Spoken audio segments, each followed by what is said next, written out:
Monsieur le préfet du territoire de Belfort, Monsieur le député européen, Monsieur le maire de Belfort, Mesdames, Messieurs, en vos grades et qualités, chers amis et familles, chers collègues et élèves. Ce n'est pas la voix de la famille que je porte aujourd'hui, mais celle de l'histoire et de la mémoire. Il serait plutôt inexact de dire que j'ai connu Jean Couturier, mon grand-père paternel, et j'aurais bien des difficultés à évoquer ici des souvenirs familiaux que j'aurais pu vivre avec lui. En effet, quand il a choisi de se séparer de sa famille, ma vie n'avait pas commencé. Quand plus tard il a décidé de me rencontrer, la sienne était sur le point de s'achever. Nous pouvons donc dire que nous nous sommes croisés, furtivement, discrètement, sans rien attendre de ce bref contact que d'apporter à l'autre une pièce qui manquait à son histoire personnelle.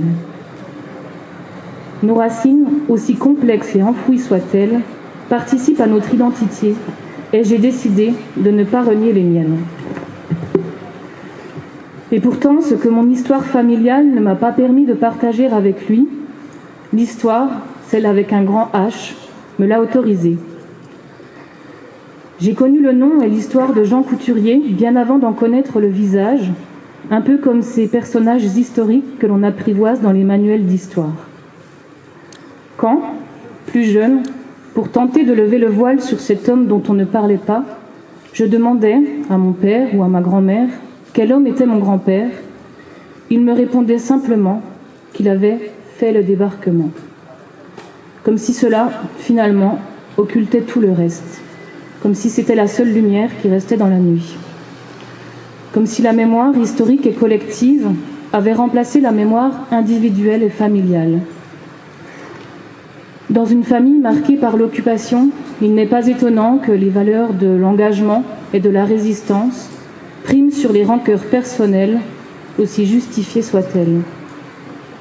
J'aime à penser que si notre histoire personnelle et familiale nous sépare et nous déchire parfois, l'histoire collective et nationale nous rapproche toujours.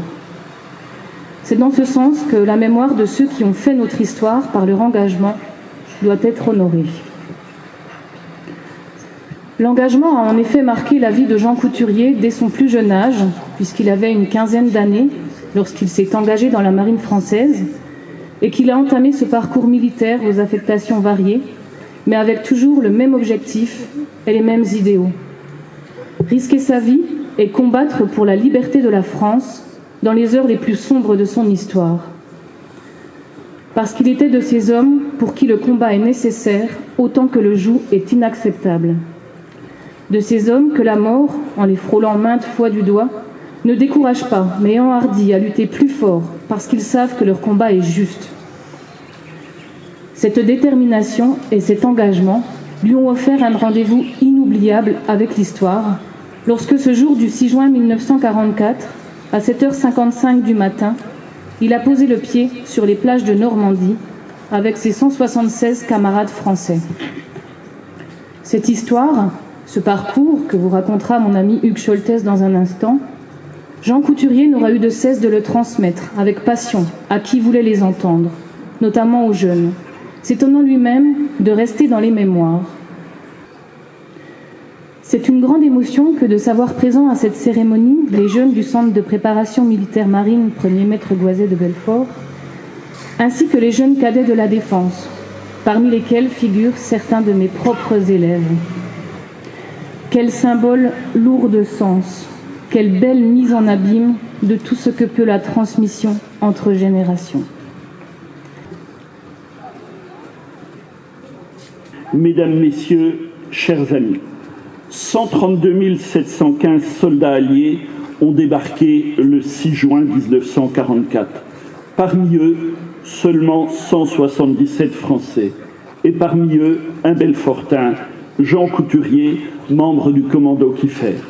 Pour la ville de Belfort et les Belfortins, c'est une grande fierté de compter parmi ses fils un héros de la résistance, un héros de la libération et un membre du prestigieux commando Kieffer. L'histoire de Belfort a toujours été en résonance avec l'histoire de France. Jean Couturier est un chapitre de cette histoire commune. Pour celles et ceux qui s'interrogent sur ce que signifie avoir une certaine idée de la France, la réponse se trouve dans la vie de Jean Couturier. Serions-nous là? Le 11 novembre dernier, lors de l'hommage rendu à l'Ordre de la Libération, le président de la République interrogeait le rôle et l'action de ces femmes et de ces hommes qui se sont engagés aux côtés du général de Gaulle, alors qu'Hubert Germain, dernier des compagnons, rejoignait sa dernière demeure au Mont-Valérien. S'interroger sur la portée et le sens de leur sacrifice pour la France. Sur la France telle que nous la connaissons aujourd'hui, avec ses valeurs de liberté, d'égalité et de fraternité. Sur la France que nous leur devons. En effet, serions-nous là? Serions-nous là sans Philippe Kieffer et ses 177 fusiliers marins débarquant le 6 juin 1944 sur les plages de Normandie? Parmi ces combattants, parmi les premiers à fouler le sol de la France, se trouvait un Belfortin, le quartier-maître Jean Couturier.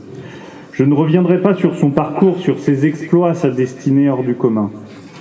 Je retiendrai simplement une phrase. Les mots qui furent les siens à l'évocation du débarquement. Notre rage et notre cœur, disait-il, ont fait la différence. Rien ne nous arrêtait plus. Ces mots subliment la détermination de ces hommes et la soif de liberté qu'ils ont conquis les armes à la main. Ces mots nous emportent dans l'enthousiasme et l'exemplarité des valeurs de dépassement de soi, de cohésion, de goût de l'effort, de générosité. La bravoure de ces combattants, nous leur en sommes reconnaissants pour toujours, comme en témoigne la cérémonie de ce soir. En 2007, j'ai eu l'honneur de verser à la mer les cendres de Jean, devant la Brèche, où 63 ans plus tôt, il avait débarqué avec ses camarades du 4 Commando.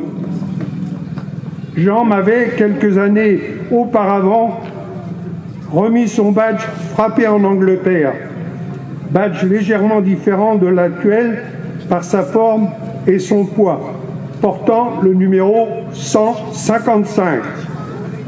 J'ai été honoré de sa confiance, mais aujourd'hui j'ai conscience que sa vraie place est au sein de ses descendants. Aussi, je le confie à Fanny, un de ses petits-enfants, ici présent.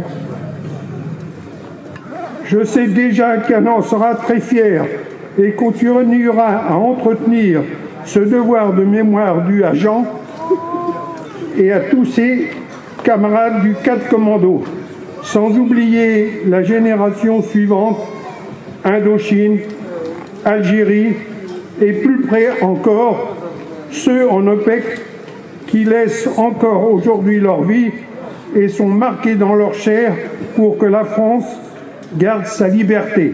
Merci. Fanny.